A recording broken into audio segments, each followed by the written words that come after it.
আপনার জবানে এই যুবককে শোনাই দেন, আল্লাহ তাআলা তোমার তওবা কবুল করছে। বলেন সুবহানাল্লাহ। ইয়া রাসূলুল্লাহ, আপনার বড় বড় সাহাবী ওমর, আবু বকর, ওসমান এদেরকে পাঠিয়ে দেয়া, এই সাহাবীকে ওই পাহাড় থেকে নামায় নিয়ে আয়েশা আপনার জবানে শোনাই দেন, এ যুবক তোমার তওবা আমার আল্লাহ তাআলা কবুল করেছে। আল্লাহুম্মা সাল্লি আলা সাইয়্যিদিনা ওয়া নাবিয়িনা ওয়া শাফি'িনা ওয়া হাবিবানা ওয়া মাওলানা মুহাম্মাদ সাল্লাল্লাহু আলাইহি ওয়া আলা আলিহি ওয়া আসহাবিহি ওয়া বারাকা ওয়া সাল্লাম।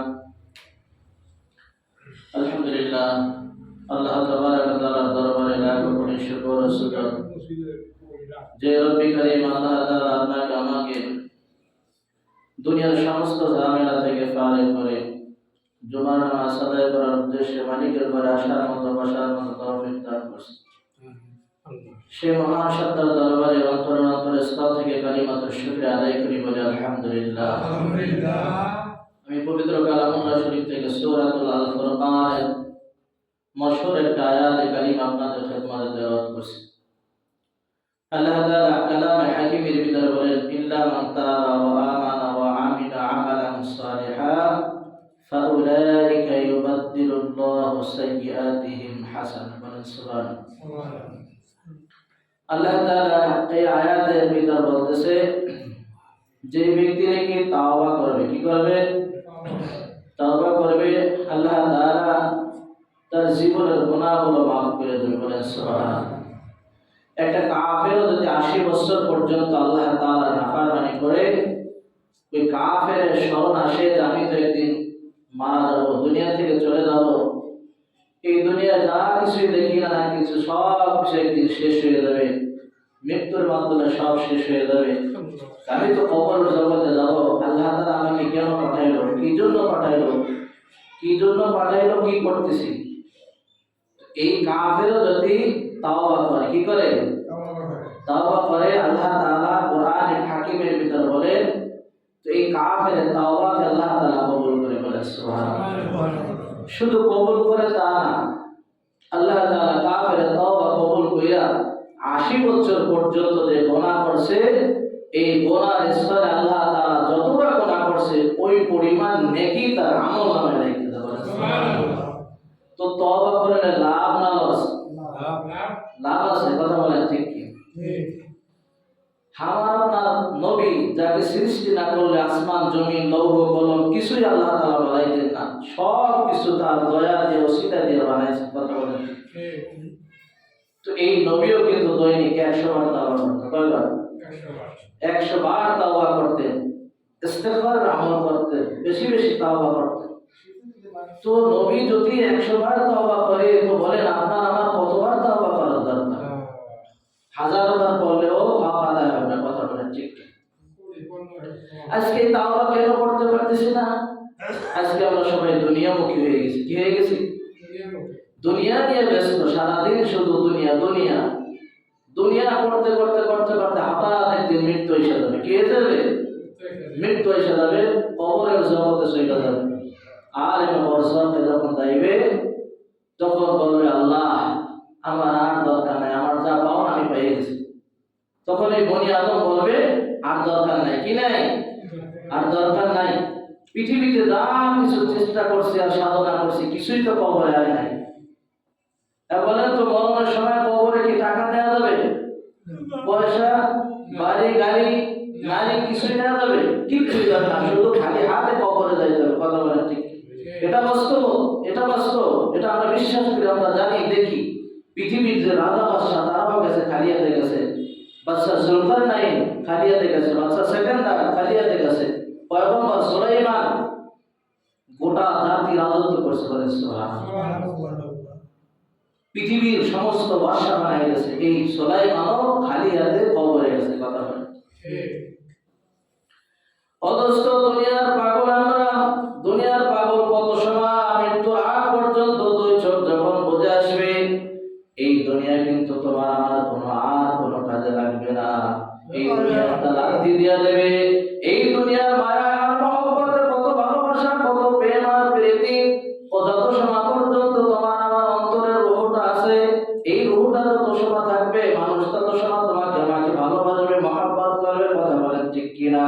এই পাখিটা যেদিন উড়ে যাবে আর কিন্তু ভালোবাসার মহব্বত করবে না। আল্লাহু আকবার। যে বাড়ি আর গাড়ি করছেন, এই বাড়ি আর গাড়িতে আপনাকে কিন্তু 1 ঘন্টার জন্য রাখবে না। রাখবে? এই বিবির সাথে কত ভালোবাসা, কত মহব্বত, কত মায়া মহব্বত স্নেহ করছেন।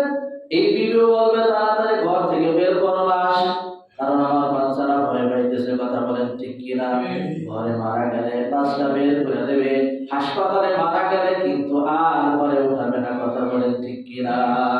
এই হলো দুনিয়ার। কাকে নিয়ে তুমি ব্যস্ততা, কাকে নিয়ে ব্যস্ততা দেখাও? আমার আল্লাহ তাআলা তোমাকে বানাইছে ব্যস্ততা দেখানোর জন্য না। আমার আল্লাহ তাআলা তোমাকে বানাইছে মা খালাকুল জিন্না ওয়াল ইনসা ইল্লা লিয়াবুদুন। আল্লাহ তাআলা পরওয়ারদিগার বলতেছে আমি জিন এবং ইনসান বানাইছি একমাত্র আমার ইবাদত করার জন্য। বলেন সুবহানাল্লাহ। তুমি আমি দুনিয়াকে যতই আগে ধনী যুবক, এই দুনিয়া কিন্তু থাকবে না। এই দুনিয়া একদিন শেষ হয়ে যাবে। মৃত্যুর মাধ্যমে তোমার দুনিয়ার হায়াত শেষ হয়ে যাবে, তোমার জিন্দেগি শেষ হয়ে যাবে। এখানে তোমার শেষ না, কবরে একটা জগৎ আছে, আলমে বরসার একটা জগৎ আছে। আল্লাহু আকবার। হাশরের ময়দানে আল্লাহ তাআলা তোমাকে আবার উঠাবে, তোমার কাছ থেকে গোটা জিন্দেগির হিসাব নেবে। আল্লাহ তাআলা বলেন আফাহাসিবতুম আন্নামা খালাকনাকুম আবাসা। তুমি কি চিন্তা করছো আমি আল্লাহ তাআলা তোমাকে দুনিয়ায় বেহুদা বানাইছি? না বুনিয়াদম, আমি তোমাকে বুনিয়াদম দুনিয়ায় বেহুদা বানাই নাই। আমার একটা উদ্দেশ্য ছিল, আমার একটা কাজ ছিল। আমি মালিক, যখন ওই কাজ আমার মালিকের না করবা তখন কিন্তু দুনিয়ার মালিক কিন্তু বেতন দেয় না। কথা বলেন ঠিক কিনা? আল্লাহ তাআলা তোমাকে আমাকে বড় আদর করে আর মহব্বত করে বানাইছে। ও যুবক, এই দুনিয়াকে তুমি যতই আটকাই ধরো কিন্তু দুনিয়া একদিন তোমার আমার সাথে যাবে না। যাবে কি বলেন? যাইবে না। আল্লাহু আকবার। ঈসা নবী আলাইহিস সালাতু ওয়াস সালাম জলিল কদরের জন্য নবী, আল্লাহর পয়গম্বর। এই ঈসা নবী একটা ঘটনা দিয়ে উপমা দিয়ে বোঝায় যে দুনিয়া কিরকম ভাবে, দুনিয়ার মহব্বত করলে কি হবে আর না হবে। আল্লাহু আকবার। খাদেম তার ঈসা নবী পয়গম্বর দাওয়াতের জন্য বের হয়েছে। সাথে একজন বলতেছে পয়গম্বর আপনার সাথে আমি খেদমতে যাইতে চাই। বলতেছে তোর চরিত্র বেশি ভালো না, তোর স্বভাব চরিত্র ভালো না, তোকে আমার খাদেম বানানো যাবে না। তাই হুজুর অনেক অনুনয় বিনয় করার পরে বলতেছে হুজুর আপনার সাথে যাইতে চাই, আমি কোন ধরনের বেয়াদবি আপনার সাথে করব না। পয়গম্বর ঈসা আলাইহিস সালাম এই যুবককে যখন সাথে নিয়েছে, পয়গম্বর ঈসা আলাইহিস সালাম তার আম্মা 3 খানা রুটি ভাইজা ব্যাগের থলির ভিতর দিয়ে দিয়েছে। কয়খানা রুটি বলেন? 3 খানা রুটি নিয়ে যখন সফরে নিয়ে যুবককে নিয়ে চলতেছে, খাদেম এবার ব্যাগ নিয়ে হাঁটতেছে, পয়গম্বর ঈসা সামনে হাঁটতেছে। হাঁটতে হাঁটতে হাঁটতে হাঁটতে যাইয়া দেখে অর্ধেক পথে মাঝ পথে যাইয়া দেখে থলির ভিতর 3 খানা রুটি। 3 খানা রুটি দেখে যুবক ফাঁকে একটা গোপনে খাইয়ে বলেছে। কি করছে? কি করছে বলেন? গোপনে খাইয়ে বলেছে। ঈসা পয়গম্বর আলাইহিস সালাম যখন নাকি অনেক দূর যাওয়ার পরে ক্লান্ত হয়ে গেছে, গাছের কাছে বিশ্রাম করে বলতেছে খাদেম থলির ভিতর রুটি আছে, বের করো, আমরা একটু রুটি খাই, একটু পানি খাই, একটু শক্তি হবে হাঁটার জন্য। কথা বলেন ঠিক কিনা? এবার রুটি বের করে দেয় খাদেম। যখন রুটি বের করছে দেখে পয়গম্বর 3 রুটি নাই, 2 রুটি। কয় রুটি? তার মা কয় রুটি দিয়েছিল বলেন? 3 খানা রুটি ভাইজা ব্যাগের ভিতর থলের ভিতর দিয়ে দিয়েছে। আগের একটা জামানা এমন ছিল, অদস্ত মানুষ ওই আটা দিয়া ধুপি বানাইয়া পকেটে নিয়ে খাইছেন। রায়তু বিআইনায়া, সচক্ষে আমি আমার নানির সাথে আমি বেড়াইতে গেছিলাম, নানি দেখে ওই বোরকার ভিতরে পকেট আছে, পকেটে তৈয়া ওই আটারে সুসুরে চালায়। কথা কাটতে কি 100 ছিল কি ছিল না? আমি ওই আটারে কি করতেছিলাম, এমন একটা সময় ছিল। কই এই যারা ভোগিনি তারা খায় রুটি। কথা বলেন ঠিক কিনা? কিছুদিনের ভিতরে আল্লাহ তাআলা পরিবর্তন ঘটাই দিয়েছে। কি করছে? ঘটাইতেছে কি দিছে না? দেখেন আজকে যার যত টাকা তার সকালবেলা রুটি। কথা বলেন মিথ্যা বলা সত্যি বললাম? ওই সময় ভাত আমরা পাইতাম না। আমাকে হেও প্রতিপূর্ণ করতো, আরে ভাত পায় না, ভাত চলে। কিন্তু আল্লাহ তাআলা আমাদেরকে 3 বেলা ভাত খাইতেছে। কথা বলেন ঠিক কি? আজ দেখবেন যে যত বড় লোক তার ঘরে আকার অবস্থা তত বড়। মিথ্যা বললাম না সত্যি বললাম? আল্লাহু আকবার। 3 রুটি নাই, কয় রুটি আছে? 2 রুটি। খাদেমকে বলতেছে খাদেম রুটি আর কেন পায়? হুজুর আমি জানি না। কি বলছে?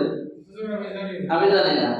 তুই জানোস না তো আমার সাথে আর তো কেউ নাই, তুই তো আমার সফর সঙ্গী, তুই ছাড়া কেউ এই রুটি খায় নাই। কসম দিয়ে বলি পয়গম্বর এই রুটি আমি খাই নাই। কিন্তু ওর কাছ থেকে তথ্য বের করার জন্য পয়গম্বর আল্লাহু আকবার ঈসা নবী আলাইহিস সালাতু ওয়াস সালামের হাতে একটা মুজিজার লাঠি ছিলেন। এই মুজিজার লাঠি দিয়ে সামনে একটা পাথর, এই পাথরের উপর যখন বাড়ি মারলেন, পাথরটা তিনটা টুকরা হইয়া তিনটা সোনার একটা স্তূপ হয়ে গেল। বলেন সুবহানাল্লাহ। এবার পয়গম্বর ভাগ করতেছে, পয়গম্বর বলতেছে, শোন, আমি হলাম পয়গম্বর ঈসা, আমার স্বর্ণ ওই খান, তুই হল আমার খাদেম, তোর জন্য ওই খান। আর যে রুটিটা খাইছে সেই স্বর্ণের ভাগ হলো ওইটা। এরপর হুজুর আল্লাহ কসম আমি খাইছি। কেনা খাইছে? আল্লাহ নবী তো জানে কথা বলে, ঠিক কি না জানে না? জানে না? আমার কর্মচারী কি বলে আমি জানি না? কথা বলে না, জানি কি জানি না? আল্লাহু আকবার।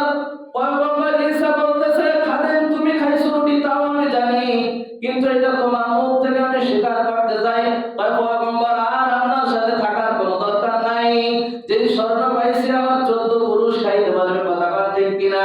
পয়গম্বর বললেন, তোমাকে আর আমার সফরে নেওয়া যাবে না। স্বর্ণের কি জ্বালা, কি তার হালা একটু পরে তুমি টের পাবা, সম্পদের কি লোভ একটু পরে তুমি বুঝতে পারবা। পয়গম্বর ওই খাদেমকে ওই জায়গা রেখে চলে গেছে, কথা ঠিক কিনা? ইতিমধ্যে 4 ডাকাত আছে। কি আছে? মালদারের ঘরে ডাকাতি হয়, কথা বলেন ঠিক ঠিক। যারা ঘরে মাল নাই তার কাছে কোনো ডাকাত যায় না, যায় কয় না আমার কাছে কোনো মাল পাওয়া যাবে না। যার কাছে মাল আছে তার কাছে ঘরে, কথা বলেন ঠিক কিনা? 4 ডাকাত এসে দেখে বড় বড় 3টা স্বর্ণের স্তূপ, আর এই যুবক তো জীর্ণ শীর্ণ অবস্থায় বইরা রয়েছে। বলতেছে, এই স্বর্ণের মালিক কে? যুবক বলতেছে, আমি এই স্বর্ণের মালিক। বলতেছে, 4 জন ডাকাত এবার চিন্তা করতেছে, যেহেতু আমরা 4 জন, একজন কয়জন হয়ে গেল?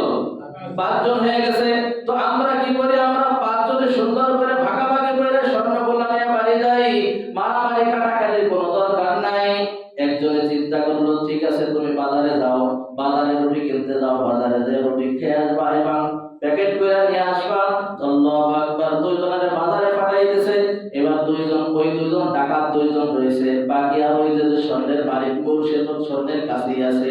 বলতেছে, এবার ওই যে আস্তে আস্তে এক ডাকাত কি করছে, একটা ইট দিয়া ওই যুবকের যার যে স্বর্ণের মালিক তারে মাইরা ফেলাইছে। কি করছে? স্বর্ণের মালিক তারে মাইরা ফেলাইছে। এবার ওই 2 যুবক রুটি খাইয়া সমস্ত রুটিতে বিষ মাখাই নিয়ে আসে। কি করছে? দেখো সম্পর্ক আমার সাথে কতটুকু যায়, কি নিয়ে যাইতেছ দোস্ত? এমন তো হতে পারে তোমার আমার লাশ কেউ খুঁজে পাবে না, কাপড় নয় কাপড় কপালে জড়বে না, কথা বলেন ঠিক কিনা? এমন হয় না? হয় না? দোস্ত এই দুনিয়ার জন্য কত ব্যতিব্যস্ত করছো, কত কামাই করবা তুমি, কত টাকা তোমার প্রয়োজন। আল্লাহু আকবার। 2 যুবক এবার রুটি খাইয়া হোটেল থেকে সমস্ত রুটি গুলাই এই বিষ মাখাই নিয়ে আসছে। আসার পরে আল্লাহু আকবার, যখন ওই রুটি নিয়ে আসছে, ওদের টার্গেট তো 2 জনের রুটি খাবো আর বলবো যে আমরা তো রুটি বাজার থেকে খাই আসছি, কথা বলেন ঠিক কিনা? রুটির ভিতর কি মাখানো বলেন? রুটির ভিতর বিষ মাখানো। যখন খাবে ওরা মারা যাবে, আর আমরা 2 জনের স্বর্ণবর্ণ ভাগ করে নিয়ে বাড়ি যাবো, কথা বলেন ঠিক কিনা? 2 যুবক যখন আসতেছে, আর এক যুবক এবার একটা ইটা দিয়ে এমন ভাবে বাড়ি মারছে, আর এক যুবক ওই জায়গার সাথে সাথে শেষ হয়ে গেছে, কথা বলেন ঠিক কিনা? বাকি যে যুবক ছিল এবার চিন্তা করতেছে, এই রুটি আমি আগে খাই, এরপরে স্বর্ণবর্ণ নিয়ে চলে যাব। যখন দোস্ত রুটি খাইছে সাথে সাথে লাশ হয়ে গেছে, দুনিয়া থেকে শেষ হয়ে গেছে। আল্লাহু আকবার। পয়গম্বর ঈসা নবী লোক হয়ে গেছিলেন, একজন স্বর্ণের টুকরা 3টা, কয়টা? 6টা স্বর্ণের স্তূপ 3টা। আল্লাহু আকবার। পয়গম্বর ঈসা নবী আলাইহিস সালাতু ওয়াস সালাম আসতেছে, দেখে স্বর্ণের স্তূপ 3টাই আছে, লাশ কইরা রইছে 5টা, কয়টা? আল্লাহু আকবার। আল্লাহ তাআলার কাছে জানতে চাইলেন, হায় আল্লাহ অবস্থা কি, হালাত কি আমি জানতে চাই। আল্লাহ তাআলা ওহীর মাধ্যমে সব কিছু ঈসা পয়গম্বরকে জানাই দিয়েছে। পয়গম্বর কিয়ামত পর্যন্ত সোনা যদি দুনিয়ায় থাকে, কত লাশ পড়বে এই দুনিয়াতে একমাত্র আমি আল্লাহ তাআলা জানি। তোমার ওই লাঠি দ্বারা, মুজিজার লাঠি দ্বারা আবার স্বর্ণকে আঘাত করো, আমি আল্লাহর কুদরতে আবার স্বর্ণের টুকরা পাথর বানাই দিই। বলেন না। তো দোস্ত স্বর্ণ কিনিয়া যাইতে পারছে? কপালে নসিব হয়েছে? কপালে কিন্তু নসিব হয় নাই। এই জন্য মেরে দোস্ত আর বুজুর্গ, আমরা এই দুনিয়ার কিছু পড়তে পড়তে আজকে আমাদের হায়াত কিন্তু একদিন শেষ হয়ে যাবে। যাবে কি যাবে না? আমাদের হায়াতের মেসালটা মুফাসসিরিন কাছে এরকম বলেছে যে হায়াতটা বরফের একটা খনি। বরফের খনি। বরফ তুমি বিক্রি করো আর না করো, বরফ কিন্তু দৈনিক বলতে থাকে। কথা বলেন ঠিক কিনা? যারা বরফের ব্যবসা করে, আল্লাহু আকবার, রাত না হতে হতে তাড়াতাড়ি তারা সেল দেয়া যায়। কারণ কি? কারণ এই বরফ যদি আমি রাখি আস্তে আস্তে এক সময় শেষ হয়ে যাবে। কইলা আমার কোনো টাকা পাবো না, আমি কোনো অর্থ পাবো না, আমি কোনো বৃত্ত পাবো না। অর্থাৎ লস হইলো এক সময় কিন্তু এই বরফ বিক্রি করে ফেলায়। কথা বলেন ঠিক কিনা? তোমার আমার হায়াতটা যতটুকু আল্লাহ তাআলা হায়াত ওই কুদরতি কলমে লেখছে অতটুকু তুমি আমি হায়াত পাবো। অথচ কেন দুনিয়াতে আসলাম, কি করতেছে, কি জন্য আল্লাহ তাআলা পাঠাইছে? আল্লাহ তাআলা বলেন আল্লাযী খালাকাল মাউতা ওয়াল হায়াতা লিয়াবলুয়াকুম আইয়ুকুম আহসানু আমালা। আল্লাহ তাআলা দুইটা জিনিস দিয়া, আল্লাহ তাআলা হায়াত এবং মওত, এই দুইটা জিনিস কি দিয়া আল্লাহ তাআলা বনি আদমকে দুনিয়ায় পাঠাইছে? আগে মৃত্যু, এরপরে হায়াত। আল্লাহ তাআলা এই দুই বস্তু দিয়া বনি আদমকে বানায় পাঠাই বলতেছে আমি তোমাদেরকে পাঠাইলাম কার থেকে কার সুন্দর আমল হয়, বেশি আমল না সুন্দর আমল। কথা বলেন ঠিক কিনা? কে কার থেকে ভালো আমল করে দুনিয়া থেকে কবরে আসতে পারে, আল্লাহ তাআলা এইটাই দেখতে চায়। এইটা দেখার জন্য তোমাকে আমাকে পাঠাইছে। কথা বলেন ঠিক কিনা? বলতেছিলাম পয়গম্বর দৈনিক কতবার তাওবা করে? 100 বার। কতবার? এখনই মনে নাই, কেবল কইলাম একটু পরে ভুলে গেলেন। দৈনিক 100 বার তাওবা করেন। আপনার আমার কতবার তাওবা করার দরকার দোস্ত? নবী যদি 100 বার করেন, আমার 1000 বার করলো আমার হক আদায় হবে না। কথা বলেন ঠিক কিনা? এক নওজোয়ান গুনাহ করার পরে আল্লাহু আকবার, খলিফাতুল মুসলিমিন হযরত ওমর ফারুক রাদিয়াল্লাহু তাআলা আনহু, যুবক কান খাড়া করে শোনো, তুমি দিলের কান দিয়ে শোনো। হেদায়েতের মালিক আল্লাহ। হেদায়েতের মালিক কোন পীর সাহেব না, কোন বক্তা না, কোন মুফতি সাহেব না, কোন শাইখুল হাদিস না।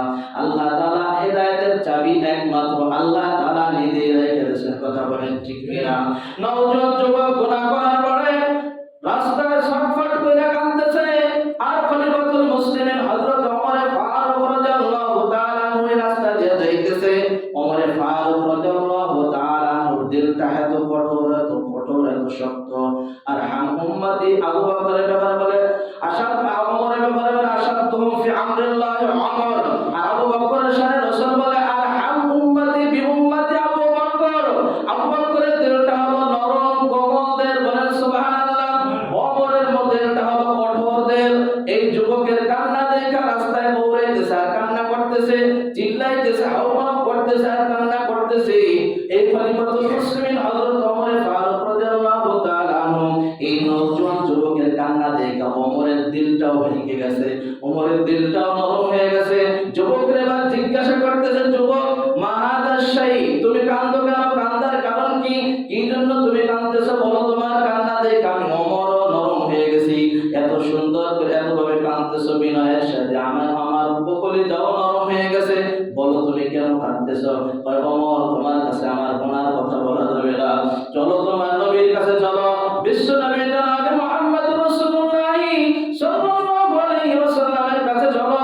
তোমার কাছে আমার গুনার সংবাদ শোনানো যাবে না, আমার কলিজার টুকরা নবীর কাছে আমার গুনার কথা বলবো। খলিফাতুল মুসলিমিন হযরত ওমর ফারুক রাদিয়াল্লাহু তাআলা ওই নওজোয়ান যুবককে নিয়া দাওয়াতের কাজে না দেয় ওমর এবার আল্লাহর রাসূলের দিকে আবার ফিরলেন। আল্লাহ রাসূল দেখি ঘুমন্ত অবস্থায় আছে। কোন অবস্থায় বলেন? আল্লাহু আকবার। শরীয়তের মাসলা মাসাইল দিয়া ওমরকে দায়িত্ব দিয়া এক জায়গা দাওয়াতের তাবলীগের কাছে পাঠাইছে। আল্লাহ রাসূল আয়েশা দেখে যে আল্লাহ রাসূল ঘুমিয়ে গেছে। আল্লাহু আকবার। খলিফাতুল মুসলিমিন ওমর ফারুক রাদিয়াল্লাহু তাআলা ওই যুবককে ওই জায়গা রেখে বলতেছে, যুবক তুমি এখানে দাঁড়াও, আল্লাহ রাসূল কি করে আমি একটু দেখে আসি। আল্লাহ রাসূল হুজরায় ঢুকে দেখে আল্লাহ রাসূল বিশ্রাম করতেছে, ঘুমাইতেছে। আল্লাহ রাসূল সাল্লাল্লাহু আলাইহি ওয়াসাল্লামের মাথার কাছে যাইয়া আস্তে আস্তে হাত বুলাইছে। একটা মাসলা খেয়াল করবেন, একটা মানুষ যদি ঘুমানো থাকে হঠাৎ যে আপনি ডাক দেবেন না, ডাক আস্তে আস্তে ডাকার একটা সিস্টেম আছে। আল্লাহু আকবার। যখন ঘুমন্ত ব্যক্তি থাকে আস্তে মাথার কাছে যাইয়া আস্তে আস্তে উঠাবেন, বলাবেন। আস্তে যদি কোনো ভালো সংবাদ হয় আস্তে সুন্দরভাবে যখন ঘুম ভাঙবে, ওমর বলতেছে এরপরে তুমি তার কাছে সে সংবাদটা বলবা। আর যখন পরিপূর্ণ ঘুম থেকে চেতনাতে জাগবে, এরপরে যদি দুঃখের সংবাদ হয় আস্তে আস্তে তুমি বলবা, ও সেলে মিলাইতে পারবে। কথা বলেন ঠিক কিনা? এমন যেন না হয় ডাক দিয়ে দেয় বলছো শুনছো অমুক মারা গেছে, এমন কথা সাথে সাথে শুনলে লোকটা স্টপ করতে পারে। কথা বলেন ঠিক কিনা? এমন একটা সুসংবাদ দেশ, যে সুসংবাদ শুনে না সেই ওই জায়গায় অজ্ঞান হয়ে গেছে, এমন হয় না? হয় না? এই জন্য খলিফাতুল মুসলিমিন হযরত ওমর বলতেছে তোমরা এখান থেকে হল করবে, একটা ঘুমানো মানুষ থাকলে আস্তে দিয়ে ডাক দেওয়া, আস্তে মাথায় হাত বুলাই আস্তে আস্তে রাখবা। কথা বলেন ঠিক কিনা? ওমরে ফারুক রাদিয়াল্লাহু তাআলা আনহু আল্লাহ রাসূলকে জাগাইলেন। আল্লাহ রাসূল ঘুম থেকে জেগে বলে ওমর তুমি কি কাজে যাও নাই? ইয়া রাসূলুল্লাহ ইয়া হাবিবাল্লাহ, যখন আমি কাজে যাইতেছিলাম এক নওজোয়ান যুবক রাস্তায় গৌরবরী কাঁদতেছে আর চিল্লায়া কান্না করতেছে, কেমন যেন বুক ফাটা কান্না করতেছে। আমি ওমর দেখে আমার কঠিন দেহ নরম হয়ে গেছে। এই যুবককে আমি নিয়ে আসছি ইয়া রাসূলুল্লাহ ইয়া হাবিবাল্লাহ, আপনি যদি অনুমতি দেন তাহলে আপনার হুজরার ভিতর নিয়ে আসবো। রাসূল বললেন নিয়ে আসো। ওমর আমার কাছে নিয়ে আসো তাকে। আল্লাহ রাসূলের কাছে যখন আসছে, এবার যুবক বলতেছে ইয়া রাসূলুল্লাহ ইয়া হাবিবাল্লাহ, আমি এমন একটা গুনাহ করছি মনে হয় আমার আল্লাহ তাআলা আমাকে maaf করবে না। ভাই কি গুনাহ করছো বলো? ভাই আল্লাহ তাআলা মনে হয় আমার এই গুনাহ maaf করবে না। কেমন যেন বুক ফাইটা বের হয়ে যাইতেছে, এখনই মারা যাবে এমন একটা অবস্থা হয়ে গেছে। বলতেছে যুবক তুমি কি গুনাহ করছো? হাল কাতাওতা নাফসা, তুমি কি কাউকে হত্যা করছো? কয় না ইয়া রাসূলুল্লাহ, আমি কাউকে হত্যা করি নাই। হাল আশরাকা লা তুশরিক বিল্লাহ, তুমি কি কাউকে শরীক করছো? শরীকের মতো গুনাহ করছো, শিরক করছো? কয় না আল্লাহর রাসূল, আমি এমন গুনাহ করি নাই। তো বলতেছে তুমি কি গুনাহ করছো আমাকে বলো। আল্লাহু আকবার। যুবক এবার বলতেছেন কলিজা ভাইটা কেমন যেন একটা ভূমিকম্পের মতো আওয়াজ হইতেছে। যুবক বলতেছে ইয়া রাসূলুল্লাহ ইয়া হাবিবাল্লাহ, আমার গুনাহর বর্ণনাতে আমার বড় ভয় লাগতেছে ইয়া রাসূলুল্লাহ, জানি না আমার আল্লাহ তাআলা আমার গুনাহকে maaf করবে নাকি। নবী বলতেছে যুবক তোমার গুনাহ কি আল্লাহ তাআলার রহমতের থেকে বড়? যুবক বলতেছে আমার মনে হয় আল্লাহর রহমতের থেকে আমার গুনাহ বড়, আল্লাহর আরশের থেকে কি তোমার গুনাহ বড়? না আমার মনে হইতেছে আল্লাহর আরশের থেকে আমার গুনাহ বড়। আল্লাহু আকবার। এরকম ভাবে বারবার রাসূল জিজ্ঞাসা করতেছে, বলতেছে রাসূল বলতেছে যুবক তুমি এখন তোমার গুনাহর কথা না বললে আমি কিভাবে বলবো? বলতেছে ইয়া রাসূলুল্লাহ ইয়া হাবিবাল্লাহ, আমি একজন অতি দরিদ্র লোক, আমি একজন আপনার গরীব সাহাবী। আপনি জানেন আমার একটা পেশা আছে, পেশাটা হলো কি মানুষ যখন মারা যায় তখন ওই মানুষ মারা যাওয়ার পরে কবরস্থানে রাখা আছে। রাত যখন গভীর হইয়া যায় মানুষের আত্মীয় স্বজনের চোখকে ফাঁকি দিয়া আমি যাইয়া ওই যুবক কি করি কবর খনন কইরা ওই কবরে যাইয়া ওই কাফন গুলা নিয়ে আসি আমি বাজারে বিক্রি করি, এই দিয়ে আমি সংসার চালাই। এই একটা বদ অভ্যাস আমার আছে, এই পথটাই আমি রিজিকের জন্য বেছে নিয়েছি ইয়া রাসূলুল্লাহ ইয়া হাবিবাল্লাহ। বলো তারপরে কি হয়েছে? ইয়া রাসূলুল্লাহ 3 দিন হয়ে গেল মদিনায় এমন একটা মেয়ে মৃত্যুবরণ করছে, যে মেয়েটা দেখতে এত সুন্দর অপূর্বরী, এমন এক সুন্দর মহিলা আনসারী মহিলা, এই মহিলার লাশটা অমুক জায়গায় দাফন হয়েছে।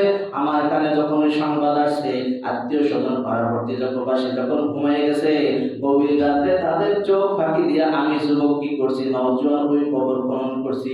কবরের ভিতর ঢুইকা 5টা কাপড় নিয়ে যখন ওইটা আসতেছি শয়তান আমার কাঁধে পা রাইখা বলতেছে যুবক 5টা কাপড় নিয়েই তুমি রাতে হয়ে গেলা, তোমার হাতের টর্চটা একটু মারো, মায়ের একটু চেহারার দিকে দেখো, ফোকাস দিয়ে দেখো লাইট মাইরা। এমন একজন নওজোয়ান এক যুবতী এই কবরের ভিতর রাখা হয়েছে, জিন্দেগিতে তুমি কোনোদিন চোখ দিয়ে দেখো না। যুবক একবার একটু তাকাই দেখো, শয়তান আমার কাঁধে পা রাখছে, আমি শয়তানের কবরে পড়ে গেছি। ইয়া রাসূলুল্লাহ ইয়া হাবিবাল্লাহ, আমি টর্চ মাইরা দেখি এত সুন্দর যুবতী জীবনে কোনোদিন আমার চোখে আমি দেখি নাই। এবার শয়তান বলতেছে তুমি যদি ইচ্ছা করো এই মেয়ের সাথে জেনা করতে পারো। বলেন নাউজুবিল্লাহ। তুমি ইচ্ছা করলে এখন জেনা করতে পারো, তোমাকে কেউ বাধা দেবে না, এই মেয়েটাও তোমাকে নিষেধ করবে না। আমি শয়তানের কবলে পড়ে গেলাম ইয়া রাসূলুল্লাহ, শেষ পর্যন্ত এই মেয়েটার সাথে আমি জেনা করলাম। বলেন নাউজুবিল্লাহ।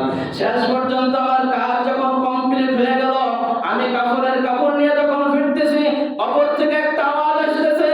আমার মনে হয় মেয়েটা ডাক দিয়ে বলতেছে যুবক কবরে হাজার হাজার লাশের ভিতর তুমি আমাকে নাপাক বানাই ফেলাইলা, কিয়ামতের ময়দানে আমি এই নাপাক অবস্থায় কিভাবে আল্লাহর সামনে আমি মুখ দেখাবো যুবক? আমার কি করলা, তুমি আমার ইজ্জতটারে নষ্ট করলা। আল্লাহু আকবার। রাসূল এই আওয়াজ যখন আমার কানে বাজছে, আমি আর কাপড়ের কাপড় নেই নাই, কাপড়ের কাপড় আসতে চাইলা দিয়া আজ পর্যন্ত আমি এখন তো আমার ঘরে যাই নাই, আমার স্ত্রীর খবর রাখি নাই, বিবির খবর রাখি নাই, আমি সোজা আপনার দরবারে চলে আসছি। ইয়া রাসূলুল্লাহ, ইয়া হাবিবাল্লাহ, বলেন তো আল্লাহ তাআলা আমার তওবাটা কবুল করবে কিনা? আল্লাহ রাসূল বলতেছে, অবশ্যই রাসূল বলতেছে, যুবক কাজটা তো মারাত্মক একটা কাজ, কথা বলেন ঠিক কিনা? আল্লাহ রাসূল শুধু এতটুকু বলছে। এবার সাহাবী তো জানে রাসূল তো মুস্তাবাদুদ দোয়া, যখন দোয়া করবে সাথে সাথে আল্লাহ তাআলা কবুল করবে, কথা বলেন ঠিক কিনা? রাসূলের সাহাবী সে তো জানে রাসূল সম্পর্কে, বিদ্যুতের গতিতে রাসূলের কাছ থেকে দূরে চলে গেছে। বাংলাদেশের পৃথিবীর ভিতর যত বড় পাহাড় আছে ওই পাহাড় ওই যুবক করছে, উঠতে উঠতে আর সীমান্ত শেষ ঘাট, এরপর আর কোনো আসমানে ওঠার আর কোনো জায়গা নাই। ওই জায়গা দিয়ে ডাকতেছে, আল্লাহ আমাকে তুমি মাফ করো, আমার মতো জালিম এই জমিনের উপর আর একজন নাই। এরকম ভাবে কাঁদতে কাঁদতে কাঁদতে কাঁদতে 39 দিন যখন হয়ে গেছে, কয়দিন? 39 দিন যখন হয়ে গেছে, চোখের পানি নাই, পানির পরিবর্তে এখন রক্ত বের হইতেছে, আওয়াজ নাই, কণ্ঠ আওয়াজ শেষ, খাবার দাবার খায় না 40 দিন পর্যন্ত, শরীর জীর্ণ শীর্ণ হয়ে গেছে। আল্লাহ রাসূলের কাছে হযরত জিবরিল আইছে, ইয়া রাসূলুল্লাহ, ইয়া হাবিবাল্লাহ, আল্লাহ তাআলা আমাকে 3টা প্রশ্ন করতে বলছে আপনাকে। কয় জিবরিল, কি প্রশ্ন বলো তো? ইয়া রাসূলুল্লাহ, ইয়া হাবিবাল্লাহ, এই तमाम দুনিয়ার যত মাখলুকাত আছে, এই মাখলুকাত কে সৃষ্টি করেছে? আল্লাহ। কে সৃষ্টি করেছে? হে জিবরিল, তুমি কি বলো? আমি মুহাম্মদ, আমাকেও তো আমার আল্লাহ তাআলা সৃষ্টি করেছে। এটা হলো 1 নম্বর প্রশ্ন। যত মাখলুকাত আল্লাহ তাআলা বানাইছে, এর খাওয়ার দায়িত্ব কি আপনার না আল্লাহর? হে জিবরিল, তুমি কি বললা? আমাকেও তো আমার আল্লাহ খাওয়ায়। যত মাখলুকাত আল্লাহ তাআলা বানাইছে, তার রিজিকের দায়িত্ব আমার আল্লাহ তাআলা নিয়েছে। কই এই বনি আদমকে ক্ষমা করার মালিক কি আপনার আল্লাহ? কই এটা তো আমার আল্লাহ, আমাকেও তো আমার আল্লাহ ক্ষমা করে, কথা বলেন ঠিক কিনা? কই পয়গম্বর 39 দিন আগে আপনার কাছে নরম যুবক আসছিল, গুনাহ নিয়া, গুনার বোঝা মাথায় নিয়ে আসছিল তওবা করার জন্য। আপনি কি বলছিলেন? কই বলছিলাম আপনি কি তার খবর রাখেন, সে কোথায় আছে? আমি তো তা জানি না কোথায় আছে।